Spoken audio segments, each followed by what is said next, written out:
Muy buenos días, bienvenidos. Último día de la semana, último agenda constitucional previo al plebiscito. La próxima semana nos vamos a volver a encontrar. Ya falta muy poco.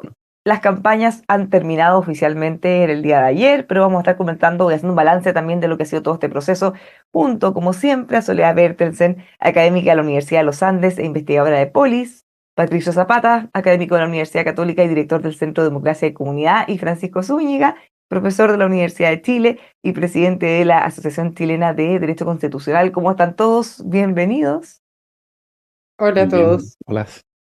Bueno, ya estamos bastante, o voy a hablar por mí, quizás estamos muy ansiosos. Estamos a solo 2 días del plebiscito. Toda la discusión que hemos podido hacer nosotros, revisando los artículos, mirando los puntos más importantes, pero probablemente sería una buena idea repasar algunos de los temas que han generado más ruido en la ciudadanía o que se han discutido más a propósito también de la irrupción de la presidenta Bachelet, por ejemplo. ¿Podríamos partir con alguno de esos temas, Soledad? Bueno, partiendo de lo que decías tú de este video o estas cartas que aparecieron de la presidenta Bachelet, eh, yo no soy experta ni electoral ni cientista político para saber cuál es el efecto que produce eso en el votante, ¿ya? Pero yendo a los contenidos, a mí sí me llama la atención, sobre todo uno que hablaba sobre que la propuesta no ayudaba, digamos, o retrasaba, digamos, la igualdad salarial. Cuando justamente yo veo normas expresas que van en la dirección de sí ayudar, ya de sí ayudar. A algunos no les gustará quizás la redacción, podrán discutir que les habría gustado una palabra que diga igualdad en vez de no discriminación, pero decir que en el fondo hay un retraso en esa materia, la verdad es que no puedo estar más en desacuerdo, digamos, ¿ya? O sea, a mí me gustaría no voy a tomar todos los temas, pero sí tocar ese, ¿no? De cómo la propuesta en el artículo sobre derecho al trabajo decente habla, o sea, de que no puede haber una discriminación en materia salarial, en el trabajo, digamos, del mismo tipo, especialmente entre hombres y mujeres. Entonces, explicar que en el fondo la no discriminación busca precisamente evitar toda diferencia arbitraria, caprichosa, carente de lógica.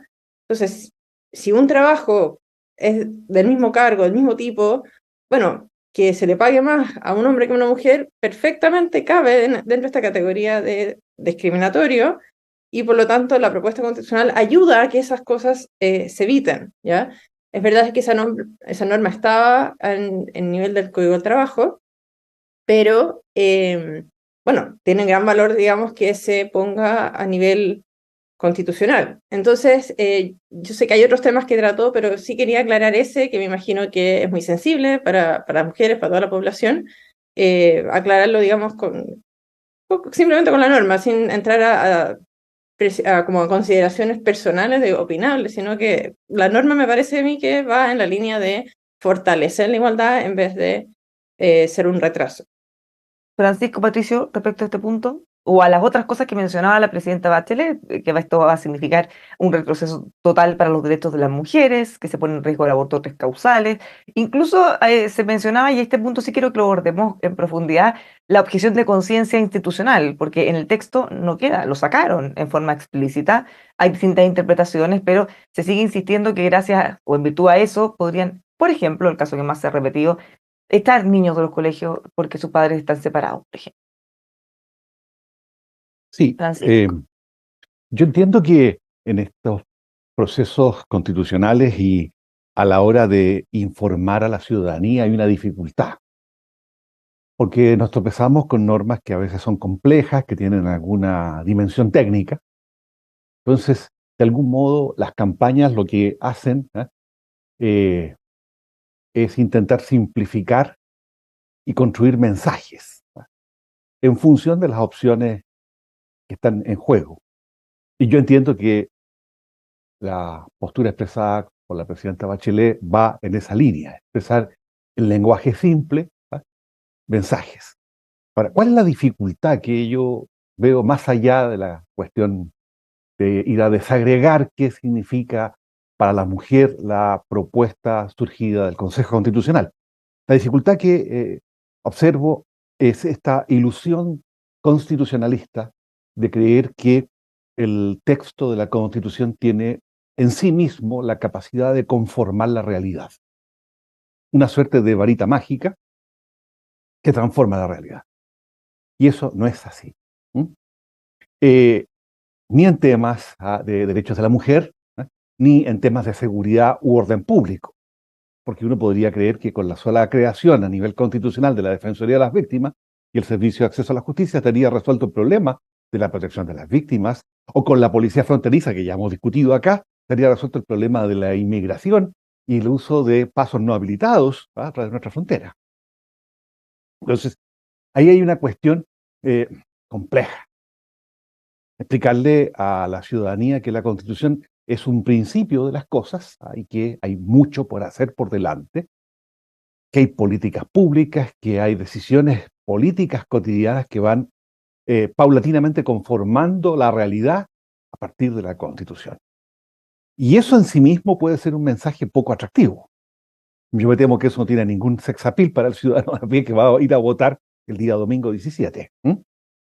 Eso por una parte. Lo segundo, y esto sí que me preocupa de manera muy acuciante, porque lo planteamos desde el primer día en este programa, es el hecho de que entre el anteproyecto de la Comisión Experta y la propuesta del Consejo Constitucional hay cambios muy significativos que han introducido una lógica divisiva en la discusión constitucional y además han instalado discursos políticos que se asilan en la polarización política preexistente en nuestra sociedad.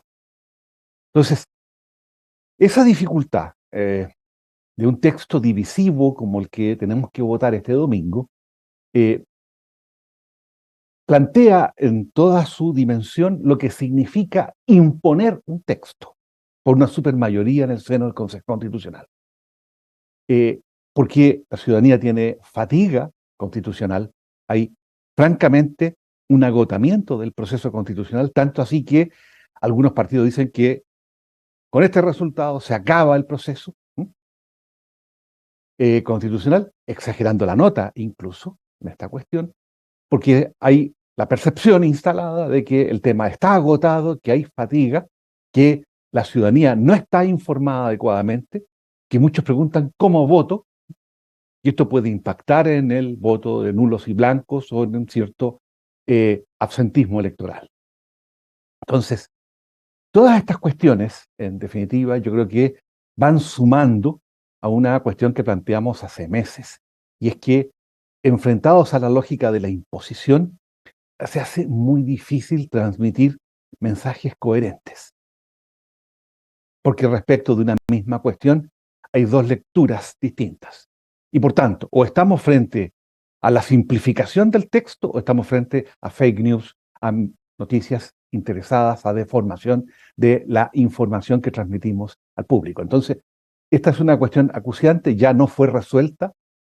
La franja y en general las redes sociales no contribuyeron a informar adecuadamente a la ciudadanía y nos enfrentamos, de algún modo, enfrentamos al ciudadano elector a una suerte de pieza oscura a la hora de meterse a la Cámara a votar.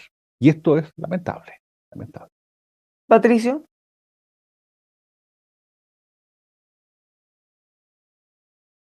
Yo creo que es positivo que tengamos discusiones sobre el texto. De eso ha habido poco, y hay poco, ¿no es cierto? Hay mucha discusión sobre cuestiones completamente ajenas al texto. Vote de una cierta forma o de otra forma para apoyar o rechazar a un gobierno, para aprobar o rechazar una filosofía. El problema de una campaña, cuando se discute un texto, es que los que están en contra, y esto pasó el año pasado con la gente del rechazo y pasa ahora con la gente del en contra, es que naturalmente cuando miran los textos no piensan en las redacciones más benevolentes, ¿no es cierto?, las más inocentes, sino que piensan en cuáles son las interpretaciones posibles de un texto que plantean más problemas. Esto lo conversamos el año pasado varias veces. Yo decía, escucha, estos textos admiten varias interpretaciones. Perdonen que sea tan latero, pero eso pasa con el mundo de las leyes, por eso hay juicios, por eso existimos los abogados.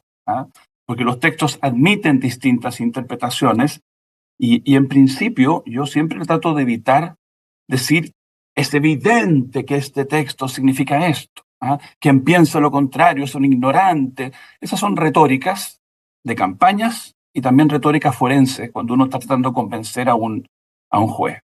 Cuando uno le explica las cosas a un alumno, por ejemplo, uno adopta otro lenguaje y uno dice, mira, el texto admite estas dos posibles interpretaciones o tres, y esta es más peligrosa, esta es menos peligrosa. Pongamos el ejemplo que tú sugerías, Bárbara. Efectivamente, en la actual Constitución no hay una referencia a la idea de que por trabajos de igual valor y con el mismo empleador debiera haber la misma remuneración, especialmente en el caso de hombres y mujeres. Ahora, cuando yo veo la redacción, efectivamente abre una duda. ¿Por qué? Si ya se dijo que nunca podrá tomarse como factor para tratar distinto algo que no sea la idoneidad personal o la capacidad. Si se dice que estamos hablando de trabajos de igual valor, ¿por qué se agrega la palabra arbitrario a discriminación? Los que se dedican al derecho de la discriminación, al derecho de igualdad, saben que aquí cada palabra es importante. Cuando se discutió la ley Zamudio, que costó mucho aprobar la ley Zamudio, costó mucho, ¿ya? Porque lo que hace la ley Zamudio es que de alguna manera invierte la carga de la prueba. Si yo uso la categoría género para tratar distinto, o la categoría orientación sexual para tratar distinto, o la categoría nacionalidad, soy yo, el empleador, que usé esa categoría, quien tengo que demostrar que no es arbitrario lo que yo estoy haciendo, que tengo un fundamento. Invierte la carga de la prueba. Eso se llama categoría sospechosa. Costó mucho convencer a mucha gente y de hecho, incluso fueron al Tribunal Constitucional, no funcionó ese requerimiento, murió en la etapa de admisibilidad. Entonces, yo creo que quedó redactado de manera equívoca, porque parece darle una salida a un empleador que le paga más a un hombre que a una mujer, pese a que el trabajo es de igual valor, pese a que en términos de idoneidad y capacidad son iguales, y es el mismo empleador por otra razón que no fuera arbitraria. Ahora, esta larguísima explicación, ¿se puede hacer en una franja? ¿Se puede? No. Entonces, claro, se hace más simple. Es mejor, en algún sentido, lo que tenemos hoy día, en que no se habla de esto, puede ser. ¿Abre interpretaciones complejas? Sí, abre interpretaciones complejas. ¿Ah? A mí me hubiera gustado que hubiéramos discutido más sobre este tipo de problemas, y repito, y no asistir a una campaña. Yo quiero, por ejemplo, decir, a mí me parece que la nota más baja, esto es un tema subjetivo, ¿eh? Para mí la nota más baja, porque creo que no he visto nada más increíble, que una publicidad en que aparece una señora que está sacando la basura, y hay una música de terror tipo Freddy Krueger, ¿ah? Y hay unas moscas que están en torno al tarro de basura, y esa persona, en una franja que se emite en horarios 1 de la tarde o 6 de la tarde, abre la tapa de la caja de basura y hay una cabeza humana llena de mosca, con música de terror. ¿En qué mundo alguien cree que eso tiene que ver con votar en un plebiscito? ¿En qué universo alguien cree que eso debió haber estado en una franja? Yo me acuerdo de la campaña del terror del año 88, la campaña del terror que usó la dictadura para que ganara el sí. No recuerdo que haya habido nada tan tétrico y tan burdo como esta imagen de la señora que va a sacar la basura y está la cabeza con mosca. Eso me parece mucho peor a que alguien discuta si la presidenta Bachelet exageró o no, si tiene una interpretación razonable o no, o si al revés, otras personas que han dicho desde la campaña de la favor que esto va a promover la lucha contra, por ejemplo, la inmigración ilegal. Aquí hemos discutido la agencia contra la corrupción o la policía fronteriza. A mí me parece que eso está bien. Lo que no está bien, creo yo, es haber traído a la campaña cuestiones que no tienen nada que ver con el texto, ¿eh? El texto tiene sus virtudes, tiene sus bondades, tiene sus defectos y tiene estas áreas opinables.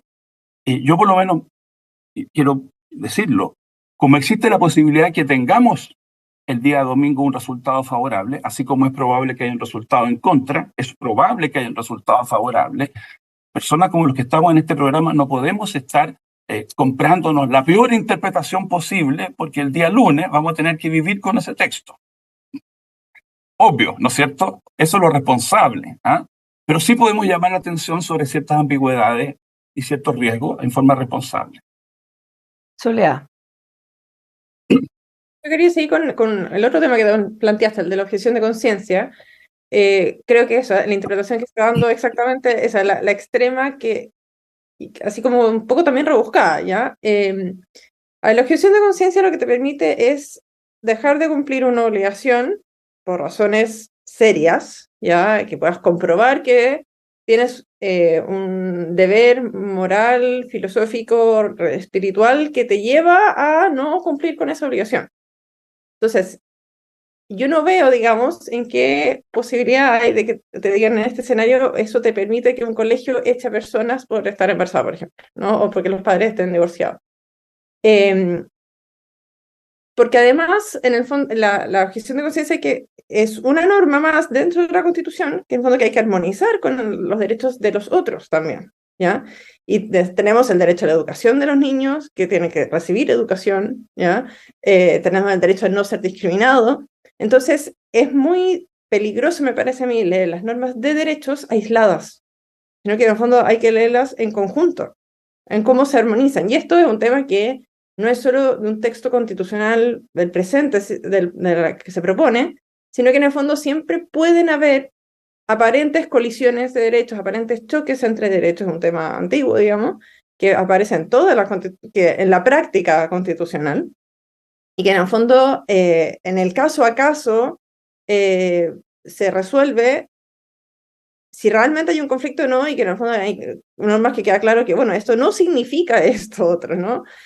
Precisamente porque existen los derechos de los otros, ¿ya? Entonces, creo que ese es un ejemplo más de cómo se exagera o se piensa que objeción de conciencia significa destruir el ordenamiento jurídico, o sea, que eso no es lo que significa objeción de conciencia, entonces se traen unos ejemplos como muy rebuscados, ¿ya? En la práctica. Entonces, pero creo que es un ejemplo más de lo que decía Patricio, que hemos visto muchas interpretaciones exageradas, me parece a mí, o simplificadas, de imaginarse la peor situación, y lamentablemente es difícil explicarlo porque el texto constitucional, por su naturaleza, es un texto que admite interpretaciones, porque es un texto que no es un reglamento, es una norma, una ley fundamental, que establece las bases, pero en el fondo el detalle, la implementación viene después, entonces inevitablemente necesita ser interpretada y lleva a este peligro, ¿no? Que en época de campaña se interprete de forma, me parece a mí, absurda, o rebuscada, o extrema.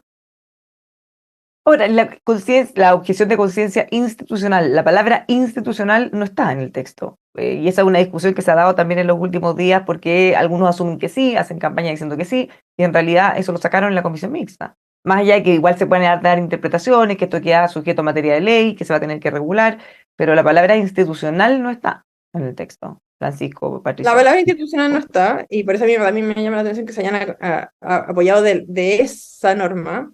Yo pensé que si querían empezar a criticar los colegios, podían criticarlos desde la libertad de enseñanza, pero no desde objeción de conciencia. Pero eso no te impide que exista para bien, no para esta interpretación extraña, para bien, que un establecimiento educacional tenga un ideario, que se pueda organizar, que tenga un reglamento. Pero eso es distinto, es otra cosa, nada, o sea, que además tiene que cumplir con la Ley General de Educación, que impide, digamos, que haya discriminación arbitraria. Entonces, efectivamente, no existe expresamente, pero que una institución pueda tener un ideario, eso está implícito en libertad de asociación, o sea, aunque no haya quedado como objeción de conciencia. Lo que pasa es que, efectivamente, la institución no tiene conciencia. Eso siempre fue un error, me parece a mí, jurídico, decir que una institución tenía conciencia, pero sí tiene la capacidad de tener un ideario, unos valores detrás, digamos, pero no va por que lo diga expresamente o no, sino va más por el derecho a asociación, me parece. ¿Francisco? Bárbara, yo creo que la explicación que da Soledad es una buena explicación acerca de los puntos de diferencia que podríamos tener. porque la objeción de conciencia es un derecho de configuración legal, tal cual está propuesto. No hay una determinación constitucional de quién sujeto puede invocar la objeción de conciencia. Por tanto, la configuración legal podría eventualmente abrirse a que personas jurídicas e instituciones invocaran la objeción de conciencia. Pero el punto no es ese, porque claro, no sabemos cuál va a ser la configuración legal finalmente de la objeción de conciencia. El punto es que el texto constitucional en materia de libertad religiosa y libertad de enseñanza es un texto ultramontano, un texto muy conservador, que tiene un tufillo decimonónico, a mi juicio. Y eso, claro, si tú juntas la objeción de conciencia institucional con un texto de las características que tiene en materia de libertad religiosa y libertad de enseñanza, la verdad que preocupa que el legislador pueda imponer obligaciones o deberes de aplicación general en algunos temas en los que no tendría cabida esta objeción de conciencia. Patricio, respecto a este tema que se ha discutido tanto en los últimos días, y también ha Sí, estado en la franja. sí, es que yo quiero, hay veces que las discusiones son artificiales, son, digámoslo, inventadas, o hay veces que revelan cuestiones de fondo. En los últimos años en Chile hemos discutido, y se ha discutido, por ejemplo, la resistencia de padres, de familia, a que sus hijas y sus hijos sean expuestos a un tipo de educación sexual determinado. Eso no es un invento, eso ha pasado. Y aquí no hay buenos y malos. Y tenemos por una parte el pensamiento moral de una familia que tiene una idea de lo que es la sexualidad, y tú tienes programas educativos a nivel nacional que buscan ciertos fines: evitar el embarazo adolescente, la enfermedad de transmisión sexual. Esa tensión no es un invento, y las personas tienen posición. Hay personas más conservadoras, personas más liberales, y todo eso es legítimo. Los colegios en el pasado han pedido a una alumna que deje de asistir a clases porque está embarazada. Eso no es un invento, eso pasó, eso llegó a los tribunales.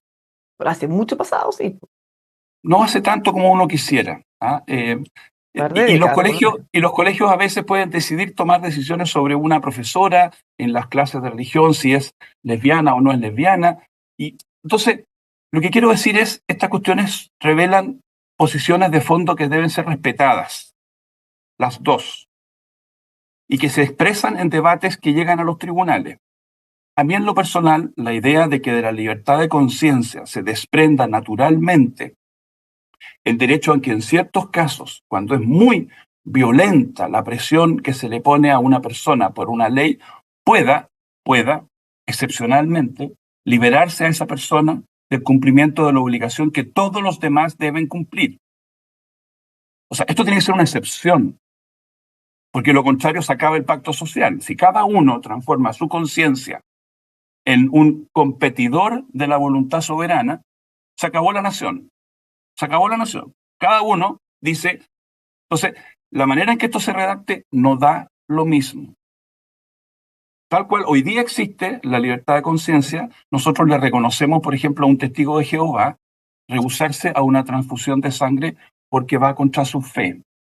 En el pasado le hemos reconocido al hijo de un detenido desaparecido que se libere de cumplir con el servicio militar obligatorio porque le planteaba un problema de conciencia. Y los demás chilenos sí tenían en esa época que hacer el servicio militar obligatorio. Entonces, la idea de que esto quede redactado, yo personalmente soy partidario de reconocer que en ciertos casos límite debe reconocerse la posibilidad de que alguien se libere de cumplir con la ley. Ojo, de eso estamos hablando. Hay una ley para todos y todas los chilenos. Y alguien dice, esto va contra mi conciencia, a mí no se me aplica la ley. Estamos hablando de algo grave, no una cosa liviana, una cosa como light. Entonces, esto debe ser excepcional. Entonces, los temores de algunos, llamémoslo así, del mundo progresista, de que esto sea usado por algunas personas del mundo conservador para exceptuarse de cumplir de ciertas leyes, no son fantasía. ¿ah? Eso es lo que yo quiero que entendamos, que detrás de las discusiones que estamos teniendo en educación, en salud, en pensiones, hay cuestiones de fondo reales. Y creo que eso explica que la gente se enoje, se emocione y a veces exagere y vea peligros, ¿ah? Y uno trata de decir, mira, no quedó objeción institucional, no quedó. Y como dice Soledad, yo creo que siempre fue una mala idea hablar de objeción institucional, era mucho mejor hablar de ideario, libertad de asociación, no quedó eso. Así que eso le pone un poco de paños fríos, pero efectivamente quedó como algo distinto a la libertad de conciencia, la objeción de conciencia, y se le deja a la ley, sin agregar algo así como, en casos excepcionales, algún condicionante constitucional, para que no venga mañana una ley y a decir, usted no va a pagar impuestos si es que tiene tal objeción, usted no va a hacer esto, usted no va a mandar a su niño al colegio, usted no se va a vacunar. Yo algo tan serio como eso lo entregaría al legislador con el más cautela. Ese sería mi comentario. Y no estoy haciendo campaña del terror porque efectivamente admite distintas interpretaciones. ¿Alguien quiere agregar algo más de este punto? Soledad, Francisco. Bueno, es un tema que se discute. Tal como dicen ustedes, hay que tener cuidado porque, por un lado, uno no quisiera estas interpretaciones mañosas o tan excesivas, pero, bueno, hay que resguardarse, y es lo mismo que decíamos del otro texto también. Uno no sabe si se van a implementar de la forma más restrictiva o menos, hasta que se aplique. Son algunas de las aprensiones. ¿Puedo agregar algo? ¿Puedo agregar algo, Sí, Bárbara? por supuesto. Lo que pasa es que la razón, yo creo, una de las razones por las cuales se intenta cargar las notas es para ganar votos. Pero hay una segunda razón, que desconfiamos unos de otros. El año pasado, cuando Fernando Atria decía, no, si indemnizar el justo precio, el justo valor es lo mismo que indemnizar, desde el otro frente le decían, no, en el fondo no te creo, porque lo que tú tienes en mente es expropiar y volver a la unidad popular. Y al revés, cuando alguien dice ahora, no, pues si esta objeción de conciencia no significa que la gente va a poder no vacunarse o que los niños no tengan educación sexual, el otro dice, es que no te creo, porque hay un problema de confianza muy profundo, quizá llevamos mucho tiempo en guerra, y en guerra yo le atribuyo al otro las peores intenciones, no le creo lo que dice, creo que está mintiendo. Y me parece que es injusto ahora decir que hay un lado que está mintiendo solamente y el otro lado dice la verdad y el año pasado. No, creo que este es un problema bastante transversal, para ser bien honestos, para que nuestra observación sea más creíble. Tenemos que reconocer que la desconfianza es transversal, no nos creemos, no confiamos en lo que dice el otro y siempre pensamos que detrás de sus propuestas hay un plan siniestro. Siempre pensamos eso, y eso es bien mortal.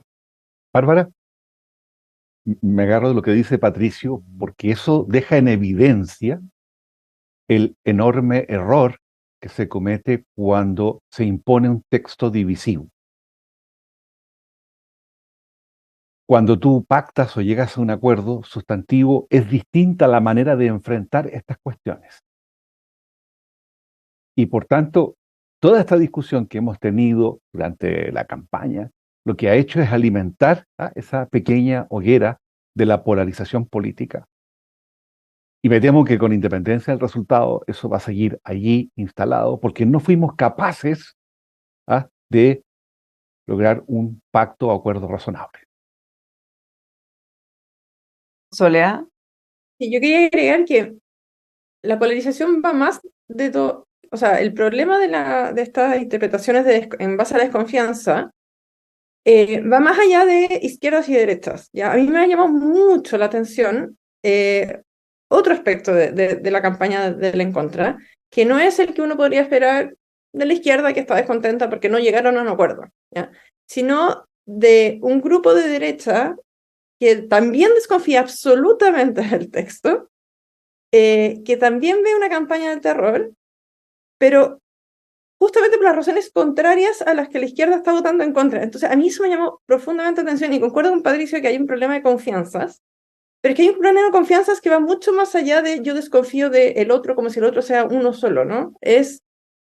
Me imagino que es una desconfianza a la clase política, una desconfianza a eso, a un texto que no sé exactamente qué significa porque está sujeto a interpretaciones, pero de verdad son exactamente opuestos, ¿ya? O sea, así como quizás a la izquierda le parece que, no sé, se promueve poco los derechos de los indígenas o se promueve poco el tema del medio ambiente, es que tú escuchas por otros lados decir, es que aquí esto es una imposición de la agenda de la ONU en materia medioambiental y de los derechos indígenas no se está respetando la igualdad ante la ley porque hay privilegios.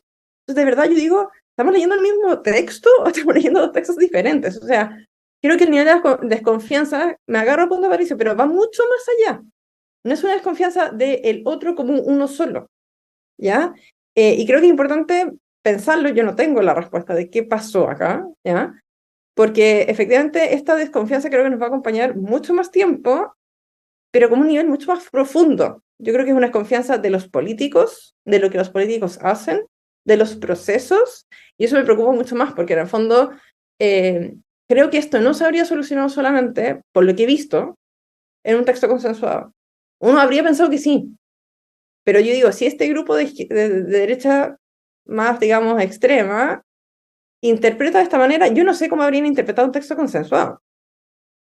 No sabemos tampoco cuántos votos son, ya, porque eso, uno ve cosas en redes sociales, no sabe si son unos poca gente dándose vuelta o tienen un arrastre, ¿ya? Pero si ha producido esa reacción en cierta gente de derecha con este texto, o sea, yo no me imagino cómo habría sido con un texto consensuado.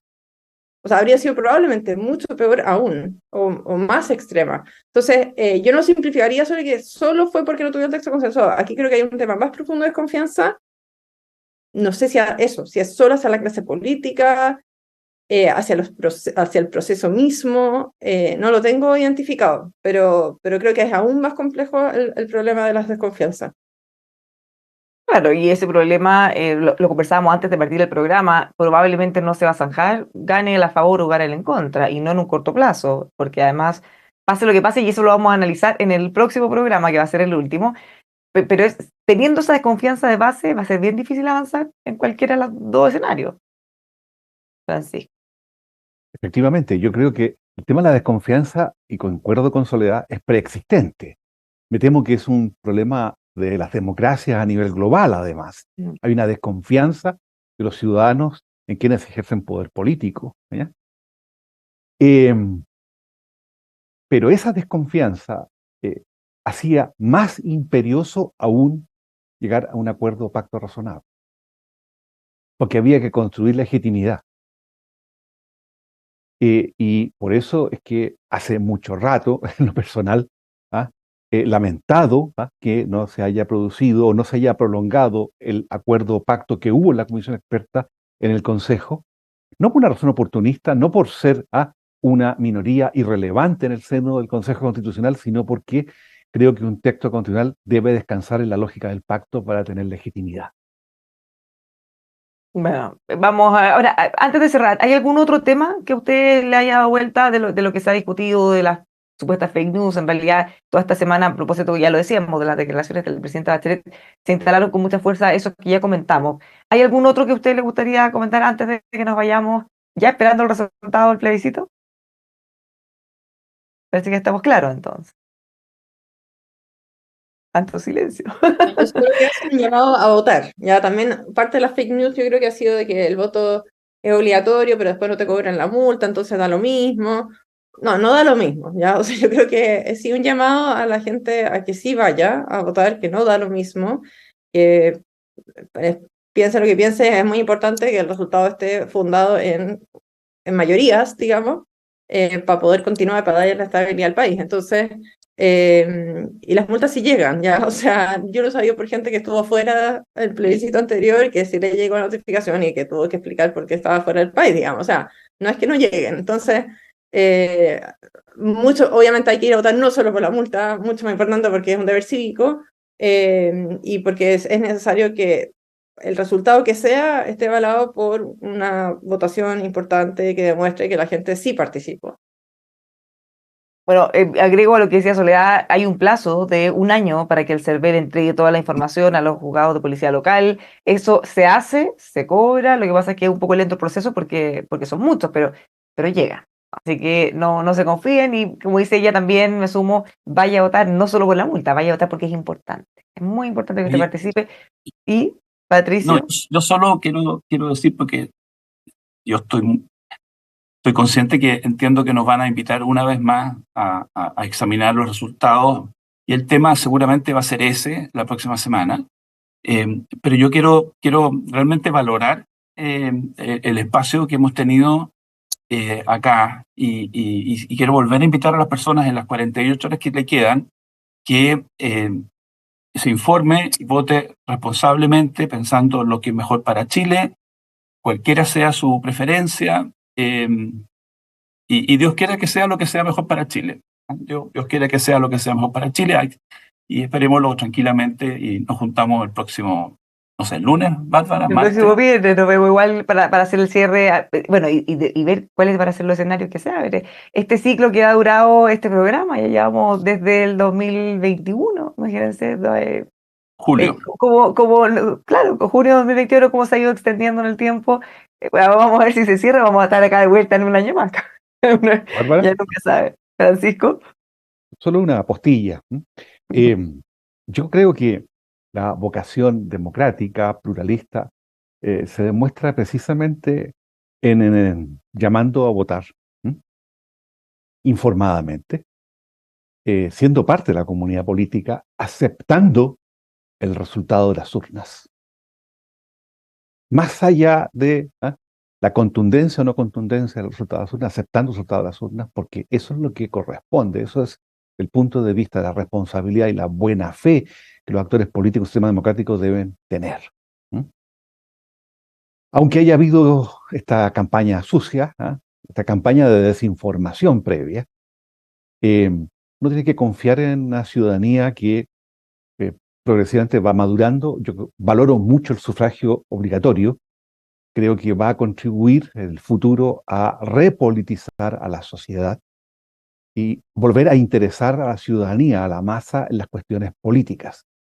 Esta cosecha de una masa apática en los procesos políticos es una cosecha del sufragio voluntario, de la inscripción anterior. Creo que el sufragio obligatorio va a imponernos un desafío como sistema político, porque la ciudadanía crecientemente también se va a reempoderar. Eso todo con independencia del resultado de este domingo. Nos quedamos con eso entonces, te llamamos por cariño a nuestro país. Vaya a votar, infórmese, tome la mejor decisión que usted crea, pero vaya a votar. Muchas gracias, Patricio, Soledad y Francisco, como siempre, y nos vemos el próximo viernes, ya con resultados en mano. Que le vaya muy bien, buen fin de semana. Igualmente, chao. Bien.